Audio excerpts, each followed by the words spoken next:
इसी तरह खामोशी से अपना गम और गुस्सा का इजहार करूं। मैं हमारी अहम किताब इस्लाम की दूसरे नंबर की बहुत बड़ी किताब है बुखारी शरीफ, उसकी एक हदीस पेश करना चाहता हूं। पहले तो हमारे यहाँ कुरान पाक है, उसके बाद बुखारी शरीफ। उस बुखारी शरीफ के अंदर एक हदीस है, तवज्जो से सुनना आप लोग भी और हमारे तमाम भाई लोग भी। वो बुखारी शरीफ की हदीस पेश करूं मैं।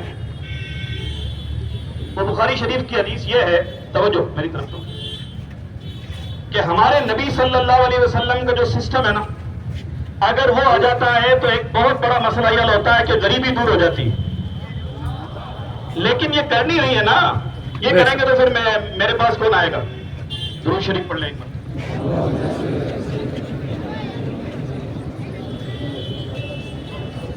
शिक्षा और गरीबी दूर कर दूंगा तो फिर मेरे पास कौन आएगा? ये। लेकिन हमारे नबी ने, हजरत मोहम्मद सल्लल्लाहु अलैहि वसल्लम ने चंद महीनों में, चंद सालों में ऐसा माहौल बनाया था मदीने में। और ये बात मैं मुसलमानों आपसे कह रहा हूं कि आप उनका नाम भी लेते हैं, आपकी चीज के पास ये चीजें क्यों नहीं है? खाली नारे लगाने से, नात पढ़ने से प्रूफ नहीं होता। आप आशिक रसूल है, करके दिखाना पड़ता है कि मैंने हुजूर के लिए ये किया है। एक तरफ तो मसला ये था कि जब मेरे आका को परेशान किया गया और वो मदीना शरीफ आकर के रहे, तो 3-3 महीने उनके यहाँ चूल्हा नहीं जलता था। ये हमारा इतिहास रहा। लेकिन जब उन्होंने अमीर और गरीब सबको इकट्ठा करके फरमाया अपने अपने हिस्से की मदद करो इंसानियत के लिए, जिसको बैतुल माल कहते हैं, बैतुल माल बना। और उसके बाद वो नक्शा पलटा, तवज्जो, कि मेरे आका से कहा गया या रसूल अल्लाह बहरीन फतह हुआ है और सबसे ज्यादा खजाना वहीं से आया। आप जानते हो हमारे नबी ने क्या कहा?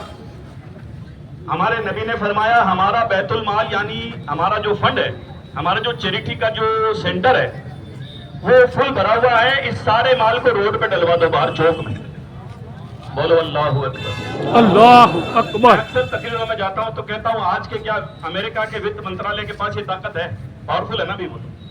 क्या आज का अमेरिका का वित्त मंत्रालय बात कह सकता है कि ये वित्त मंत्रालय भरा हुआ है, रोड पे डलाओ ना? हालत ये है कि अगर कोई नेताजी किसी बेवा को 1100 रुपए दे देता ना महीने का, तो वो ढिंडोरा पीटता, हम गरीबों के लिए क्या 1100 से तो बाबा कुछ नहीं होता। 1100 से क्या करना है? कि 1100 नेताजी आप ले लो, अभी पता चल जाएगा 1100 से क्या होता है। हमारे पैगंबर ने इतनी दयानतदारी से अपने बंदे खड़े किए कि ये कहा गया बैतुल माल भरा हुआ, इसको रोड पे डलवा दो, और रोड पे डलवाया गया। मैं पूछता हूं जमीन तू बता, आसमान तू बता, कभी ऐसा बादशाह देखा? सुभान अल्लाह। हमारे पैगंबर ने करके दिखा दिया। लोगों को जलन ये है मुसलमानों कि अगर इस्लाम आ गया ना तो फिर चोर चोरी नहीं कर पाएगा।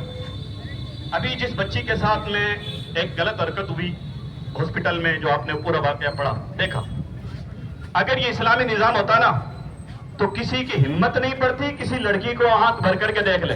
बेशक ये बात सच है। ये कह दोगे तो तौहीन होगी। तौहीन क्या हुई? हमने एक सच बयान किया है, किसी की तौहीन नहीं की। तौहीन जब होती जब मैं आपका नाम लेकर कुछ कहूं, जैसे नासिक के बंदर ने किया है, वो तो मैंने नहीं, काम करते ही नहीं। हमारे पैगंबर ने हमें अदब सिखाया है, हम बड़े अदब वाले आदमी हैं बाबा, किसी की तौहीन नहीं करते। लेकिन आपके पास कुछ है ही नहीं बयान करने के लिए, तो आपको तो बुराई करनी है ही नहीं कुछ।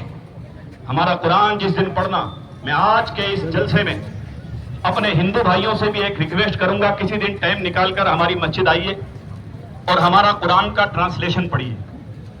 आप हैरत में चले जाएंगे कि 1400 साल पहले जब डॉक्यूमेंट्स का इतना मसला नहीं होता था, हमारे कुरान में डॉक्यूमेंट्स के बारे में कुरान करीम की आयत है, बेशक। इज़ा तदायनतुम बिदैनिन इला अजलिन मुसम्मन फक्तुबूह, जब भी लेन देन करो तो लिखा पढ़ी किया करो।